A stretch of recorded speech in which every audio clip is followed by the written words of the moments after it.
નમસ્કાર,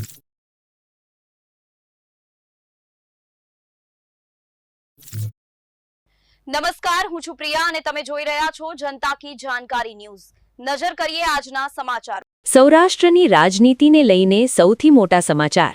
ગોંડલના પૂર્વ ધારાસભ્ય જયરાજસિંહ જાડેજા રાજુભાઈ સોલંકી ગોંડલ ખાતે સમાધાન। પત્રકાર રાજુભાઈ બગડા।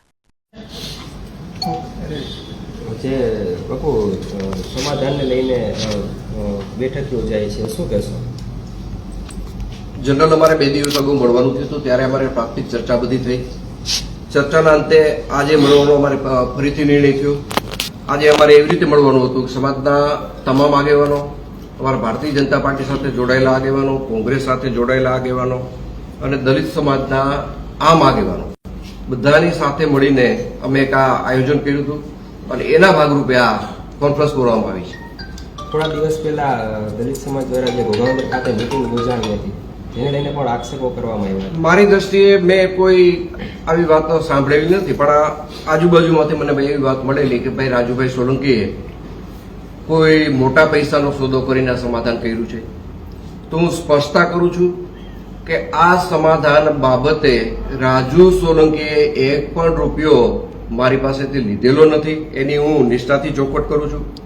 રાજુ સોલંકીએ જરૂર મારી પાસે એક વાત રજૂ કરી છે, પણ એમાં રાજુ સોલંકીનો કોઈ સ્વાર્થ નથી।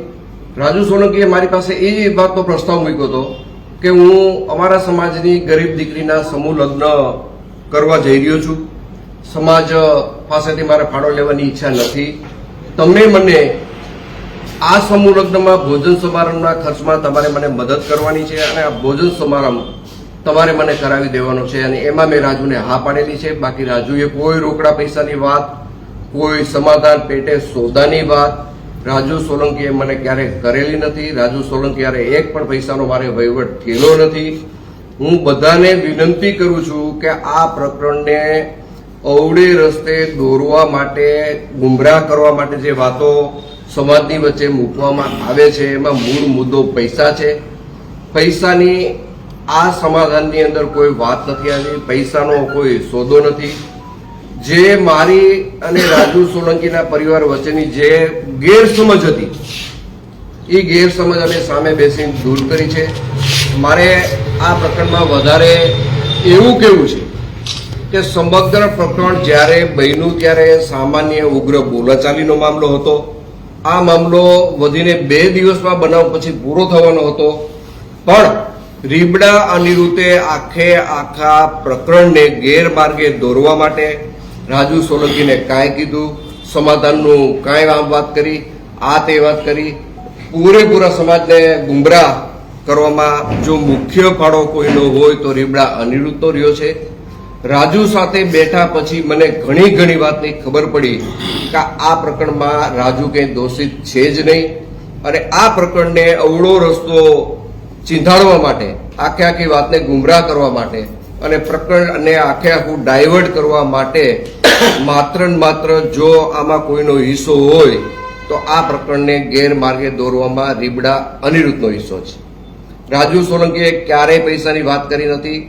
રાજુ સોલંકીના પુત્ર જે મારી બાજુમાં બેઠો છે સંજય, એમને કોર્ટ સમક્ષ જે કંઈ બનાવની હકીકત હતી એ હકીકત કોર્ટ સમક્ષ એને રજૂ કરી દીધી છે।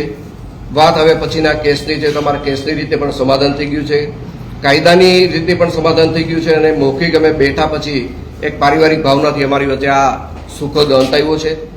આ વસ્તુને કોઈ અવળે રસ્તે ન દોરે, કોઈ જુદી રીતે ન જોવે। રાજુ સોલંકી પણ ભોગ બનીને આવ્યો છે, ત્યારે એને કોઈએ કંઈ કરી દીધું નથી। અનિરુદ્ધે માત્ર ને માત્ર વાતું કરી છે। અનિરુદ્ધ તરફથી રાજુ જેલમાં ગયા પછી કોઈ જાતનો સહકાર મળેલો નથી, રાજુની હાજરીમાં હું કહું છું। ઓકે।